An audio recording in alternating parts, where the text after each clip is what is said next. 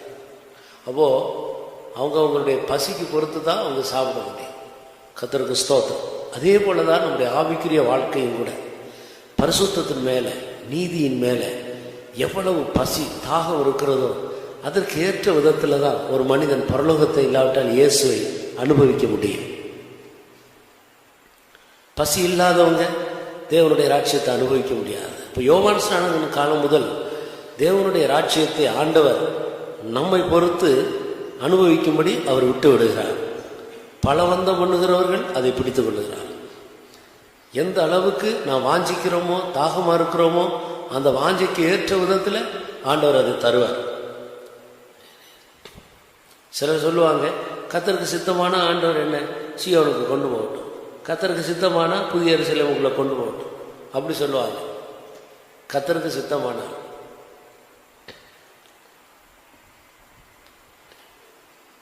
கர்த்தருடைய சித்தம் உன்னுடைய வாஞ்சியை பொறுத்து காணப்படுகிறது. நீ எந்த அளவு வாஞ்சிக்கிறாயோ அந்த அளவு உன்னை திருப்திப்படுத்த அவர் சித்தம் உள்ளவராக இருக்கிறார். எனக்கு பரலோகம் ஒன்றும் வேண்டாம், நரகம் போதும்னு நீ இருந்தா ஆண்டவருடைய சித்தம் உன்னை ஜீவனில் கொண்டு போய் சேர்க்காது. எனக்கு புதிய பூமி போதும் அப்படின்ற அளவில் இருந்தால் அதைத்தான் ஆண்டவர் தருவார். புதிய வானத்துக்கு போகலான்னா அதான் தருவார். புதிய எருசலேமுக்கு போகணும்னா அதான் கிடையாது. சீயோனுக்கு போக வேண்டும் என்றால் அதை கத்தது. உன்னுடைய பசி, உன்னுடைய தாகம் எந்த அளவோ அந்த அளவை படி உன்னை திருப்திப்படுத்த அவர் சித்தமாக இருக்கிறார். அதான் தேவை சித்தம். சும்மா ஆண்டவர் மேலே குற்றம் சொல்லிட்டு தப்பலான்னு யோசிக்காதீங்க. இந்த இடத்துல கர்த்தருடைய வசனத்தை நன்றாக கவனித்து பாருங்க. யோவான் ஸ்நானகன் காலம் முதல் தேவனுடைய ராட்சியம் பலவந்தம் பண்ணப்பட்டது. அது ஒரு போஸ்ட் மாதிரி. உனக்கு எவ்வளோ உயரத்தில் ஏற முடியுமோ ஏறிக்கணும். அது உன்னை பொறுத்து. ஆண்டவருக்கு வித்தியாசமே கிடையாது. அவர் பட்சபாதம் இல்லாத தேவை. எந்த அளவு வாஞ்சிக்கிறாய் வித்தியாசம் இல்லாமல், அது சகோதரனோ சகோதரியோ, முதிர்ந்த வயதுள்ளவங்களோ கொஞ்சம் வயதுள்ளவங்களோ, நீண்ட நாட்களுக்கு முன்னால் இந்த சத்தியத்துக்குள்ளே வந்தவங்களோ இப்போ வந்தவங்களோ, அதெல்லாம் பிரச்சனை இல்லை. உன்னுடைய வாஞ்சை, உன்னுடைய தாகம், உன்னுடைய பசிக்கு ஏற்ற விதத்தில் உன்னை திருப்திப்படுத்த கர்த்தர் உண்மையில் வரும். அது யோவான் ஸ்நானகன் காலம் முதல் அப்படி வந்துவிட்டது.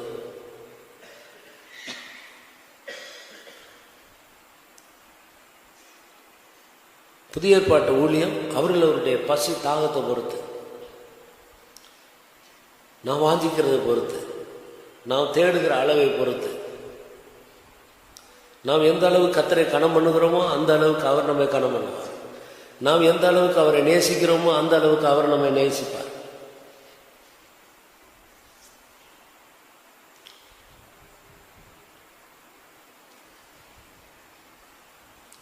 கர்த்தராகிய இயேசு கரை திரை முதலானவைகள் ஒன்றுமில்லாமல் பரிசுத்தமும் பிழையற்றதுமான ஒரு மகிமையுள்ள சபைக்காக அவர் தன்னை ஒப்பு கொடுத்துட்டார். அப்படி ஒரு சபையா உங்களை என்னையும் மாற்றுறதுக்கு அவர் கிரயம் கொடுத்துட்டார். அந்த அவர் கொடுத்த கிரயத்தை விசுவாசித்து அந்த அளவுக்கு முன்னேறி செல்ல வேண்டியது நம்முடைய பகுதியாக இருக்கு. அவர் செய்ய வேண்டியதை செய்து முடித்து விட்டார். உதாரணமாக ஒரு சின்ன உதாரணம் நான் உங்களுக்கு சொல்கிறேன்.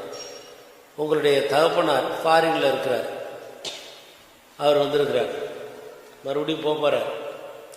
உங்களுக்கு என்ன வேணும் சொல்லு, அதெல்லாம் வாங்கி கொடுத்துட்டு போகிறேன்றார். நாளைக்கு போகிறார். இன்னைக்கு கேட்குறாரு என்ன வேணும். நீங்கள் ஒரு கார் வேணும்னு கேட்குறீங்க. அப்போது ஒரு கம்பெனியில் பக்கத்தில் ஃபோர்டு கம்பெனியில் போய் இருக்கிறதுல ரொம்ப காஸ்ட்லி கார், எத்தனை லட்சமோ அத்தனை லட்சம், லேட்டஸ்ட் மாடல், எல்லா ஆட்டோமேட்டிக் சிஸ்டத்தில் உள்ள ஒரு காருக்கு வேண்டிய முழு கரையமும் கொடுத்து, அது கொடுக்க வேண்டியதெல்லாம் தாராளமாக முழு கரையமும் கொடுத்துட்டார். கொடுத்து உங்கள் பேரில் வாங்கிக்கணும்னு சொல்லிட்டு போயிட்டார் அவர். நீங்கள் அந்த கம்பெனிக்கு போகிறீங்க. எங்கள் அப்பா ஒரு கார் வாங்கிக்கிற சொன்னார். இந்த பாருங்கள் எல்லாம் கொடுத்துட்டாரு, எனக்கு கார் வேணும். சரி சரி, ஒரு செகண்ட் ஹேண்டு கார் ஆக்சிடெண்ட்டில் வந்தது, கொஞ்சம் தட்டி கிட்டி சரி பண்ணி பெயிண்ட் அடித்து வச்சுருக்காங்க, அதை கொடுக்குறாங்க உங்களுக்கு. சரி, ஏதோ ஒரு கார் கிடச்சா பரவாயில்ல, வாங்கிட்டு வந்துடுவீங்களா? நல்லா ரன்னிங் கண்டிஷனில் தான் இருக்குது, அது போதும், அதை வாங்கிட்டு வரவங்க சொல்கிற அப்படி சொல்கிறவங்க கை வருத்துங்க. ஓடுற கார் தான், ஓடும், கை வருத்துங்க. சரி, ஆக்சிடெண்ட் ஆகாத கார் தான், நல்ல காரு, 1 இயர் ஓல்டு, அதை கொடுக்குறாங்க, வாங்கிட்டு வந்துடுவீங்களா? உங்கள் அப்பா எதுக்கு கிரயம் கொடுத்துருக்குறாரு?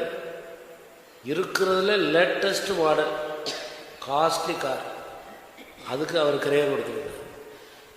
நீங்கள் சுறுசுறுப்புள்ள ஆளாக இருந்தால் கேட்க மாட்டீங்க, எங்கள் அப்பா இந்த காருக்கு கிரயம் கொடுத்துட்டு போயிருக்காரு, அதில் ஒன்றும் தவறாமல் அதே கார் எனக்கு வரணும், கிளைம் பண்ணுவீங்களா பண்ண மாட்டீங்களா?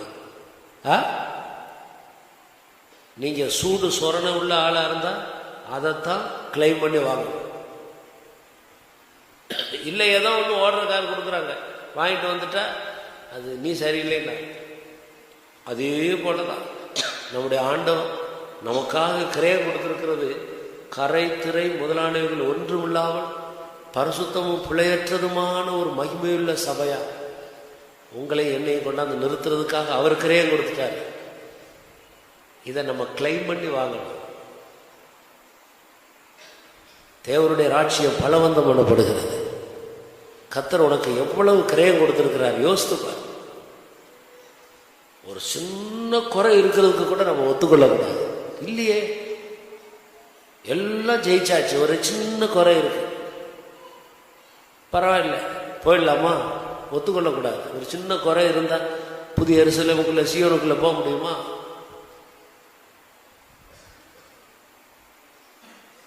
தீட்டுள்ளதும் அருவருப்பையும் பொய்யையும் நடப்பிக்கிற ஒன்று அதுக்குள்ள பிரவேசம். ஒரு சின்ன தீட்டு இருந்தாலே அதுக்குள்ள போகாது.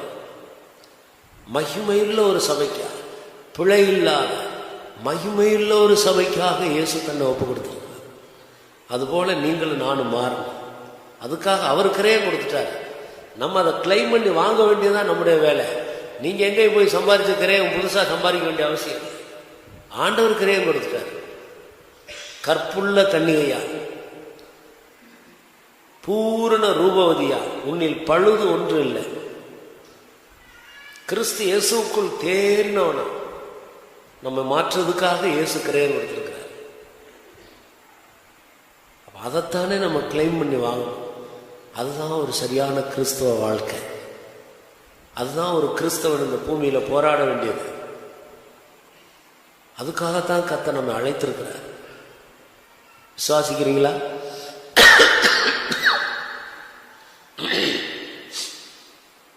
உங்க அப்பா உங்களுக்கு ஒரு நல்ல வீடு வேணும்னு கேட்குறீங்க. ஒரு 2 கிரவுண்டில் சுற்றிலும் நல்ல காம்பவுண்டு போட்டு, இதில் அண்டர் கிரவுண்டு வேற கட்டி, first floor, second floor, third floor, இது 3 எல்லாம் காஸ்ட்லி கிரைனட் கல்லில் போட்டு, இப்படிப்பட்ட ஒரு நல்ல கிச்சன் எல்லாம் கட்டி, இப்படி முடிக்கிறதுக்கு ஒரு கான்ட்ராக்டரை கூப்பிட்டு, இந்த இடத்துக்கு எவ்வளவு காசோ அந்த இடத்துக்கு வேண்டிய காசு, காம்பவுண்டு, அது உள்ள கார் பார்க்கிங், அது இது என்னென்ன வேணுமோ எல்லாம் கம்ப்ளீட்டா முடிச்சு முழு கரையமும் கொடுத்து என் பையனுக்கு இதை கொடுத்துட்டு போயிட்டார். அந்த கான்ட்ராக்டர் உங்களை கூப்பிட்டு, உங்க அப்பா 2 கிரவுண்டுக்கு காசு கொடுத்துட்டு போயிருக்கா, அந்த 2 கிரவுண்டு காலியா இருக்கு, நீ இடத்துக்கு நீனே கட்டிக்கன்னா விடுவீங்களா? அப்பா என்ன பேசினாரோ அதே போல முடிகிற அளவுக்கு நம்ம விட மாட்டோமே. ஏன்னா அவர் கிரயம் கொடுத்திருக்கிறார். இயேசு எனக்காக உங்களுக்காக கிரயம் கொடுத்திருக்கிறார். ஒரு சாதாரண பரிசுத்தத்தில் நம்ம திருப்தியா இருக்கக்கூடாது. ஏதோ கொஞ்சம் பரவாயில்லை, முன்னால விட இப்ப நான் நல்லா இருக்கிறேன் பரவாயில்லைன்னு சொல்லிட்டு அதுல திருப்தியா இருக்கக்கூடாது. ஆண்டவர் சீக்கிரம் வரப்போகிறார். ஸ்தோத்திரம். அப்படினால் அவர் எதற்காக கிரயம் கொடுத்தாரோ அதுபோல நான் மாற வேண்டும். அதுல கொஞ்சம் கூட குறையக்கூடாது. இந்த வாஞ்சியோடு தான் நாள்தோறும் நாம் ஜீவிக்க. தேவனுடைய ராட்சியம் பலவந்தம் பண்ணப்படுகிறது. கண்களை மூடுவோம். 5 நிமிடம். தேவனுடைய ராட்சியம் பலவந்தம் பண்ணப்படும்.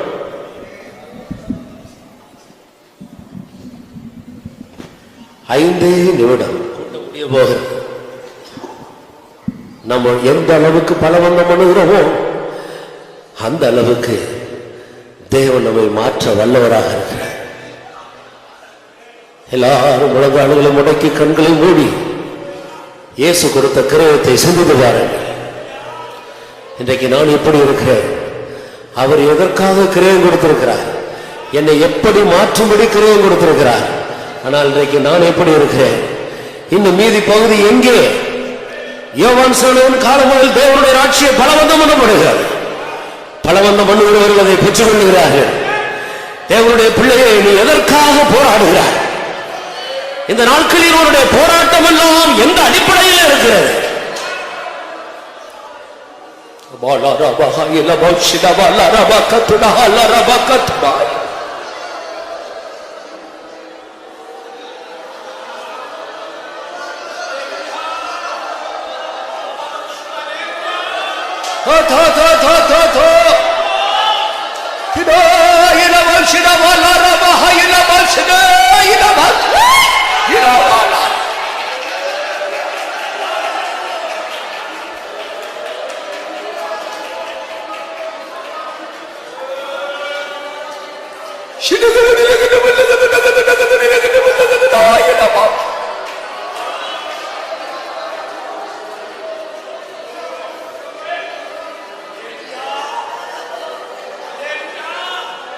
சீயோனே, எருசலேமே, உன் தூசியை உதறிவிட்டு எழும்பு. உன் வல்லமையை தரித்துக்கொள். உன் அலங்கார வஸ்திரங்களை உடுத்திக்கொள். இயேசு உனக்காக கொடுத்த, எதற்காக கிரயம் கொடுத்தாரோ அந்த அனுபவத்தை பெற்றுக்கொள்.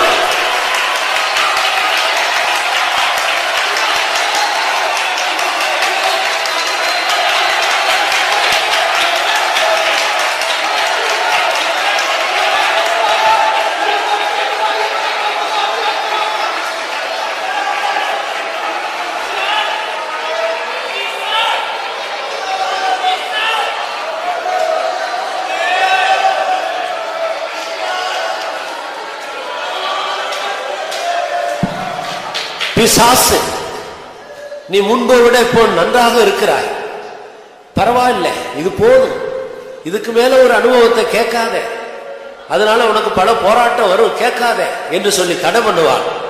நீ அந்த அந்நிய சத்தத்துக்கு செவி கொடுக்காதே. இயேசு கிறிஸ்து கிரய செலுத்தின அதை பெற்றுக் கொள்ளுகிற வரைக்கும் பின்திரும்பி பாராமல் ஓடு.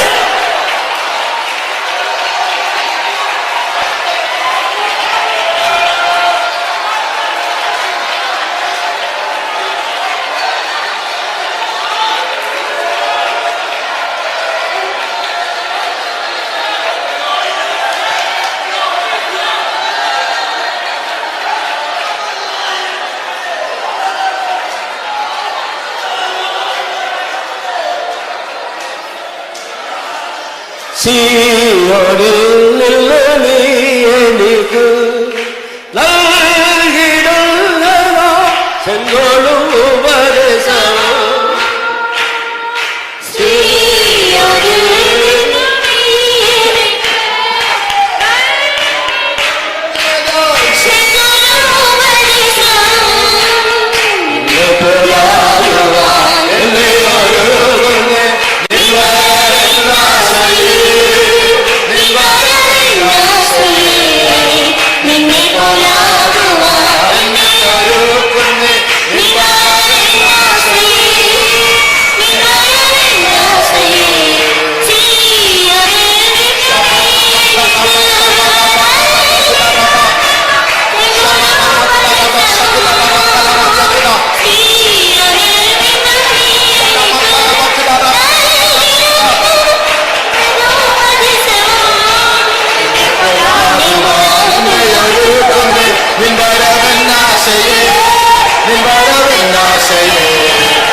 நீ என்னை போலாகுவான் என்னை அருகின்றே நீங்கார வேண்டாசையே நீங்கார வேண்டாசையே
கர்த்தர் கட்டளையிட்டதான சுத்திகரிப்புக்காக நாம் கர்த்தரை ஸ்தோத்திரிப்போம்.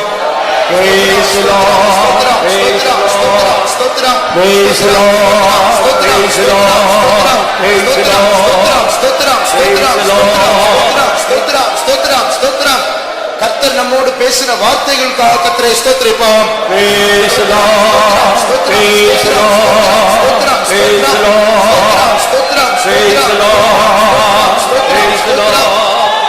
நீதியின் மேல் பரிசுத்தத்தின் மேல் பசிதாகம் இன்னும் பெருக பண்ண முடியாத கர்த்தரை ஸ்தோத்திரிப்போம்.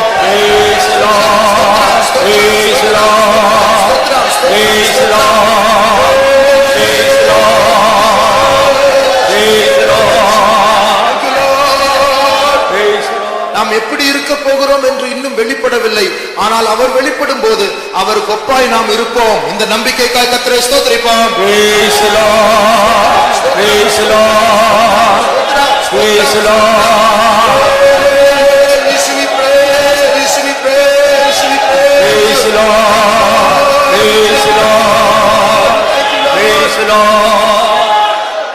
முழு உலகத்தில் இந்த நாட்டில் நடக்க போகிறதான மீதியான ஜெபங்களை கர்த்தர் ஆசீர்வதிக்க முடியாது. ஸ்தோத்திரிப்போம். Praise the Lord, praise the Lord, praise the Lord, praise the Lord, praise the Lord, praise the Lord. Jesus.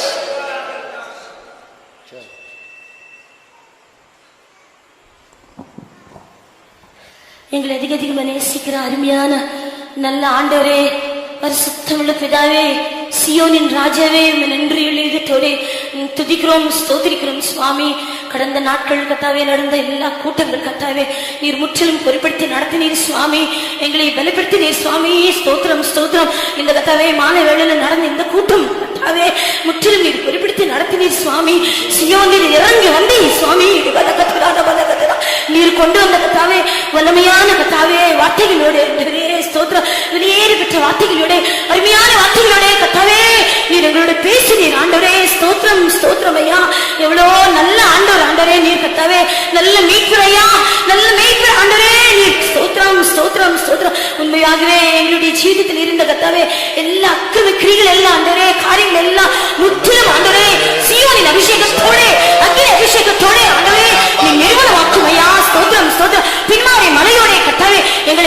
ஆண்டவரே ஸ்தோத்திரம் ஸ்தோத்திரம். எங்களுடைய ஆவி ஆத்மா சரீரத்தில் இருந்த அக்கிரம கிரியைகள் எல்லாம் இந்த கர்த்தாவே இந்த கூட்டங்கள் மூலமாய் ஆண்டவரே முற்றிலும் இயேசுவே நிர்மூலமாக்கி உண்மை போல மாற்றுமையா. ஸ்தோத்திரம் ஸ்தோத்திரம். இயேசு சுவாமி, எங்களுடைய பசி, எங்களுடைய தாகம், எங்களுடைய கர்த்தாவே வாஞ்சி, எங்களுடைய பாரம் இயேசு சுவாமி, இயேசுவின் பரிசுத்தம், இயேசுவின் தூய்மையான ஜீவியம், இயேசுவின் நீதி, இயேசுவின் தாழ்மை சுவாமி. ஐயா ஸ்தோத்திரம். முத பரிசுத்தம் வாஞ்சிக்கிறோம் ஐயா, தூய்மையா ஜீவிக்கிற வாஞ்சிக்கிறோம் சுவாமி. ஸ்தோத்திரம் ஸ்தோத்திரம். எங்களுக்கு சுத்தமான இருதயம் தாருமையா, சுத்தமான மனது தாருமையா. அதே எங்களுக்கு போதும் ஆண்டவரே. இந்த உலகம் வேண்டாம், ஒண்ணும் வேண்டாம் சுவாமி. இயேசே எங்களுக்கு போதுமையா, இயேசே எங்களுக்கு போதுமையா. ஸ்தோத்திரம் ஸ்தோத்திரம்.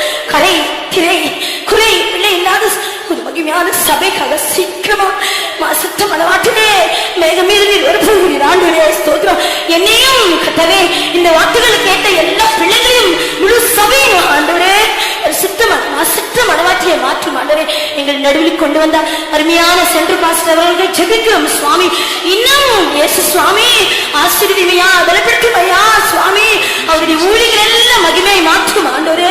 ஸ்தோத்திரம் ஸ்தோத்திரம். எப்படியானாலும் கர்த்தாவே நீர் ஒருபோதும் ஏழைகள் எங்களையும் வருகிற காணப்பட உதவிச்சு மீதியான நேரம் சியோனின் ராஜனுடைய சமூகம் எங்களோடு இருக்க கெஞ்சி கேட்கிறோம். இயேசுவின் நாமத்தில் கேட்கிறோம் நல்ல ஜீவனில் நல்ல பிதாவே. ஸ்தோத்திரிப்போம். ஸ்தோத்திரம் ஸ்தோத்திரம் ஸ்தோத்திரம் ஸ்தோத்திரம் ஸ்தோத்திரம். கர்த்தருடைய ஜெபங்களை கேட்டபடினால் ஸ்தோத்திரம் உண்டு. ஸ்தோத்திரம் ஸ்தோத்திரம் ஸ்தோத்திரம் ஸ்தோத்திரம் ஸ்தோத்திரம். இதுவரைக்கும் நடந்த கூட்டங்களை ஆசீர்வதித்தபடினால் ஸ்தோத்திரம் உண்டு. ஸ்தோத்திரம் ஸ்தோத்திரம் ஸ்தோத்திரம் ஸ்தோத்திரம். இனி உள்ள கூட்டங்கள் இன்னும் ஆசீர்வாதமா இருக்க முடியாத ஸ்தோத்திரம் உண்டு. ஸ்தோத்திரம் ஸ்தோத்திரம் ஸ்தோத்திரம் ஸ்தோத்திரம். ராபோஜன ஆராதனை மிகவும் மகிமையா இருக்க முடியாத ஸ்தோத்திரிப்போம். ஸ்தோத்திரம் ஸ்தோத்திரம் ஸ்தோத்திரம் ஸ்தோத்திரம் ஸ்தோத்திரம். இன்னும் வராமல் சரியாக இந்த கூட்டங்களில் கலந்து கொள்ளாமல் உபவாசம் எடுக்காமல் இருக்கிற எல்லாரையும் உற்சாகப்படுத்தி இந்த அனுபவத்துக்குள்ள கொண்டு வர முடியாத ஸ்தோத்திரம் உண்டு. ஸ்தோத்திரம் ஸ்தோத்திரம் ஸ்தோத்திரம் ஸ்தோத்திரம் ஸ்தோத்திரம். மகிமை எல்லாம் கர்த்தருக்கு கொடுத்து ஸ்தோத்திரம் உண்டு. ஸ்தோத்திரம் ஸ்தோத்திரம் ஸ்தோத்திரம் ஸ்தோத்திரம் ஸ்தோத்திரம். அன்புள்ள நல்ல ஆண்டவரே, நாங்கள் உமக்கு நன்றி செலுத்துகிறோம். உடைய பரிசுத்த சமூகத்துக்காக ஸ்தோத்திரம். நாங்கள் அசதியா இருந்தாலும் எங்களுடைய தேவன் எங்களை அசதியா இருக்க விடாமல் ஆண்டவரே சியோனி நிமித்தமும் எருசலேமின் நிமித்தமும் நான் மௌனமா இருக்கிறதில்லை. அதனுடைய ரட்சிப்பு எரிகிற தீவட்டியை போலவும் நீதி பிரகாசத்தை போல காணப்படும் மட்டும் நான் அமராமலும் இருப்பேன் என்று சொன்ன ஆண்டவர் உடைய வார்த்தையில் உண்மை உள்ளவராய் எங்களை இந்த நாட்களில் இந்த உபவாசத்துக்கு உட்படுத்தி எங்களை உற்சாகப்படுத்தி எங்களை பரிசுத்தத்தின் மேல தாகம் உள்ளவர்களாக மாற்றி எல்லாவற்றையும் நீரே எங்களுக்குள்ள பலமாய் செய்து கொண்டிருக்கிறபடினால் உமக்கு ஸ்தோத்திர. விருப்பத்தை வாஞ்சையும் நீர் எங்களுக்குள்ள உண்டாக்கி தருகிறபடினால் நாங்கள் உமக்கு நன்றி செலுத்துகிறோம். இன்னும் அந்த வாஞ்சை விருப்பம் எங்களுக்குள்ள அதிகமாய் பெருகட்டும்.